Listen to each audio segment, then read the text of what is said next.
Ciao, everyone, and welcome to the Hardcore Italians podcast, where we discuss Italian American news. There's a lot of news this week to go over. There's a national emergency in Italy involving birth rates. There's a new CEO of Twitter who's Italian. There's a pasta mystery that's been driving everybody crazy that it's finally been resolved. We're going to talk about it. Ray Liotta, his cause of death was resolved almost a year later. We got the information. And also, stick around to the end. We have a very exciting announcement. We just had a major partnership that we're very, very, very excited about. And stick around to the end if you want to hear it all. Italy's birth rate has been declining drastically.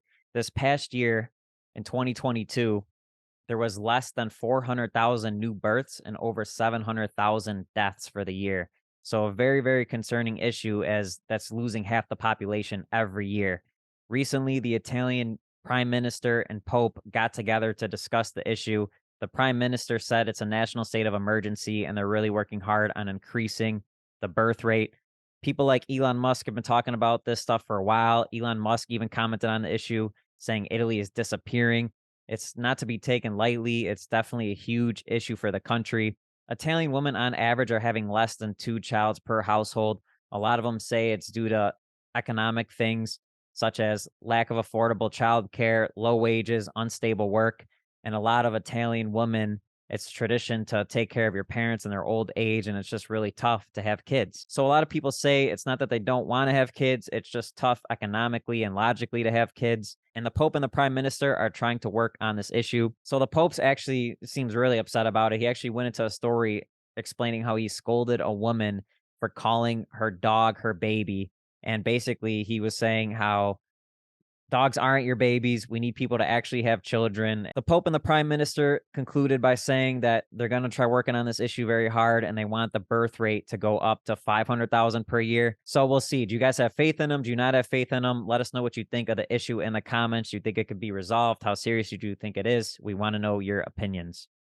Speaking of Elon Musk, he just hired an Italian American to be the new CEO of Twitter. Linda Yaccarino is Italian American, and she was born to immigrant parents in New York. So she's an Italian American New Yorker, and she's very proud of her heritage. She actually accredits some of her success to being Italian, which is cool. She was quoted to say, Italian culture is very much about family, community, and relationships. And those values have always been important to me in my work. So very cool to see somebody as a CEO of such a big company, Italian American, especially an Italian American woman. So very cool. Linda was the chairman of advertising at NBC Universal. She definitely has experience. She definitely has education. So it seems like a very smart move by Elon Musk, and we're rooting for her. So as you guys know, it's at a crazy time. Social media is so important in our day-to-day lives nowadays, and it's just a crazy period because Elon Musk has changed a lot of things with Twitter. There's increased competition from people like TikTok and all these social media platforms competing to be the best and the number one for attention, and also to increase government regulations year on year. So there's a lot of challenges being thrown at her way that she's going to have to deal with, and we can't wait to see how she does and how she reacts. So very excited. Keep an eye on her, Linda Yaccarino. In other news, a mystery has been solved, and this one's just pretty funny in a way. I'm not sure if you guys saw this post that went viral, but hundreds of pounds of spaghetti and pasta were dumped on the side of the road in Old Town, New Jersey. It was going viral. I think somebody posted it originally in their Facebook group, and then it just spread around and got viral on the internet. Reddit got a hold of it. Everyone was making memes. Basically, there's all these pictures of what seemed to be cooked spaghetti were dumped on the side of the road, and it just kind of looked hysterical. People are like guessing what's going on. Some people were like serious about it. Some people are just making puns and making jokes about the situation. Definitely crazy. Definitely has everybody wondering, why is there hundreds of pounds of pasta dumped on the side of the road? But finally, the issue was solved. Although they declined to mention a name of the person, there was information that came out about the story. Footage was released from a doorbell camera of a veteran. They were able to discover who the person was. Officials declined to comment the name, but it was believed that he's likely to be a military vet. And the story is his mother passed away, and he discovered all this pasta at her house. So she was either a hoarder or Italian. We don't know. I mean, Italians do have a lot of pasta in their house, but he discovered the overwhelming amount of pasta and he decided to get rid of it and dumped it. A lot of people thought the pasta was cooked. However, it's believed that it wasn't cooked. He just dumped it on the side of the road dry and then the rain softened it up. So if you haven't seen the pictures, it does look crazy. They're just cooked spaghetti on the side of the road and there's so much of it. Crazy mystery. And I don't know if you haven't heard about it, you got to see the pictures for sure.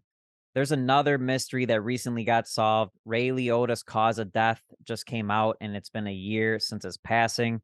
Documents were obtained by TMZ about heart respiratory issues, and this was the cause of death. As you know, Ray Liotta passed away at the age of 67. He passed away when he was filming a new movie called Dangerous Waters in the Dominican Republic, and he passed away in his sleep. And at the time, nobody knew what happened, how he passed, and not too much information was revealed about it. These documents from TMZ indicate Liotta suffered from respiratory insufficiency and acute heart failure. Liotta's publicist did confirm this on E! So I know it's a very sad situation, but we wanted to talk about it because I know people have been wanting updates about what's going on and what happened. So news finally came out. Ray, legendary actor, and you'll be missed. So speaking of actors, Robert De Niro has been in the news. One, as you might have heard, he has a new movie coming out with Sebastian Maniscalco called About My Father. They've been touring. It seems like it's going to be a very Italian American movie, and it's coming out May 26th. So that's been keeping him active, but he also is recently active by having a newborn baby girl. So De Niro is 79 and he welcomes his newest born daughter. Her name is Gina Virginia Chen De Niro. Robert De Niro has been with Tiffany Chen and they've been together since 2021 and he just welcomed his newest child. This marks De Niro's seventh kid. His oldest child is Drana De Niro. She's 51 years old, so pretty big age gap. I couldn't imagine being 51 and having a sister, a newborn sister. So that's pretty crazy. And also, we interviewed Drana on our podcast before. If you haven't watched it, check it out. We'll link it at the end. But crazy. Congratulations to De Niro for both the movie and the new baby. We can't wait to see About My Father in theaters. So, for the last bit of news, I'm really honored and excited to announce our newest partnership, the National Italian American Foundation, or NIAF for short. We are just above and beyond ecstatic to be partnered with this organization. This organization was founded in 1975. It's a non for profit, it's headquartered in Washington, D.C., and they're the real deal. They represent the 20 million plus Italian Americans in the country. So, the National Italian American Foundation has two purposes. The first purpose is to encourage the continuation of Italian heritage and traditions in the United States. And two, it's to never forget the contributions of our ancestors. So, couldn't be a better mission. It's something we align with completely. I mean, we just find it to be the best fit because that's exactly what we're about here at Hardcore Italians as well. And we highly encourage you, if you haven't heard of them, check them out, become a member, follow them on social media. They do awesome things. If you become a member, you're supporting so much stuff. They do scholarships, they do youth programs, they represent us in the government. I mean, they just do tons and tons of good work with their foundation. It's awesome. And you could actually get a discount now using our code hardcore. You get 10% off. Please check them out. And we got exciting things coming. We're working on collaboration merchandise between us both. That's going to go to supporting good causes as well. So it's a really exciting partnership. Again, I personally am just so honored to be working with such a legitimate organization. Like I'm so proud. It's really a moment that I'm taking in and really cherishing. So also their social media is cool. Like I'm learning more about being Italian through their social media. I've always been a fan personally for years. I've always noticed them and it's just crazy. I'm so honored and humbled that hardcore even was on their radar to want to work together. I think it's such a beautiful thing, and I can't wait to help support such a good organization and do good by this community more and more every day. So, thank you guys for tuning into the news. We appreciate you. Please give us a like and subscribe if you want to see more videos, and we'll see you on the next one.